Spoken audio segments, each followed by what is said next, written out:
come on to BetRacingNation.com and Paddy Power are giving us that 12-to-1 double there. You simply float a tenner on that and you could be looking at 130 quid, as Tracksuit Dave says, spending money for up at Liverpool a few weeks later. The other offer that we've got available on our website, again, just log on www.betracingnation.com, and the offer comes from winner.com. What we've got here is the Supreme Novices Hurdle set to be a really close, tight battle. A lot of unexposed horses, and we're really not sure what's going to get up there, but winner.com are giving us money if your horse finishes second or third in that race.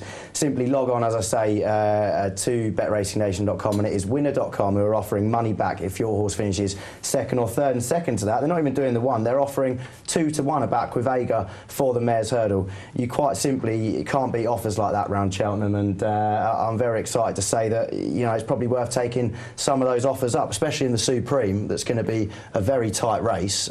Money back for second or third is not a bad offer, is it? Fantastic. Stops the tears, dries the tears when you lost your money, and then you remember that you're going to get it back, and everything's okay again. You can move on to the Arkle. That's it. Or even move on to the Byrne Plate, as we will be moving on to now. Now, the Byrne Plate, is this a tough one to judge? Is there a race in here where we can say it isn't a tough one to judge? It's a very difficult race, the Byrne Plate. Yeah. Last year's winner was a horse called Carrick Boy, won at 50-to-1 from Venetia Williams.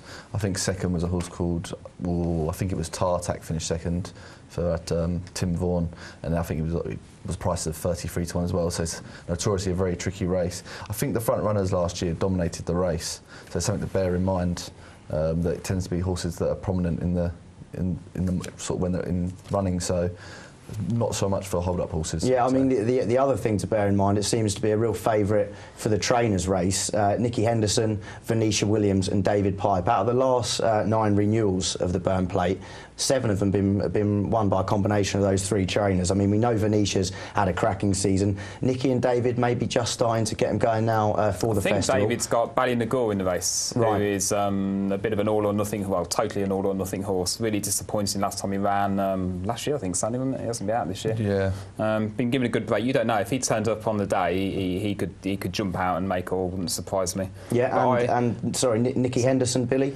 I think brings Colour Squadron to the table. Philip Hobbs, I believe. Sorry, Philip Hobbs. Was it not with Nicky? No. I got that totally wrong. Yeah. Colour Squadron. Yeah, you have.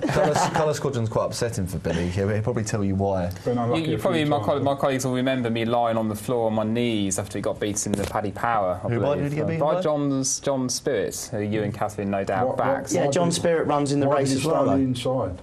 When the horse kept jumping because he wants to go into the stands, Dave. Yeah, I think he loves it. He wants to go. All I can say is the Racing Post reported that he lost 6 lengths, 2 out being hampered, and he got beaten half a length, 3/4 length. Was it Easter? Was it Easter Day? Was it Easter Meteor? Yeah. So this time round, Colour Squadron. He's hugely well. I mean, his hurdles form, he's absolutely thrown in here. If he jumps round, and his jumping hasn't been the best, but if he jumps round, and he's again a nice fresh horse, I can't really see him being. Well, I'm not going to say I can't see him being beaten. Of all the horses we're going to talk about today, he would be my most... Very brave, Billy. Yeah, I know. I will retract that, but I think he's got a cracking chance. He retracts on any ground as well, doesn't he? Yeah, he won't mind if he dries up, and he's 12-to-1. It's a huge price. Yeah, well, it's a nice little selection there. Anything for you at all in the Byrne? Just to echo Billy there, I think it'd be good... To echo Billy? To echo his faults. I would say that...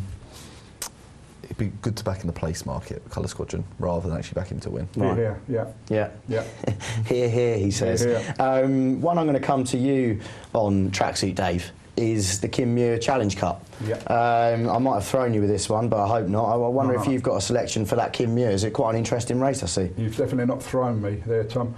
Yeah, I really like Tranquil Sea. I'm on at 20s. Right.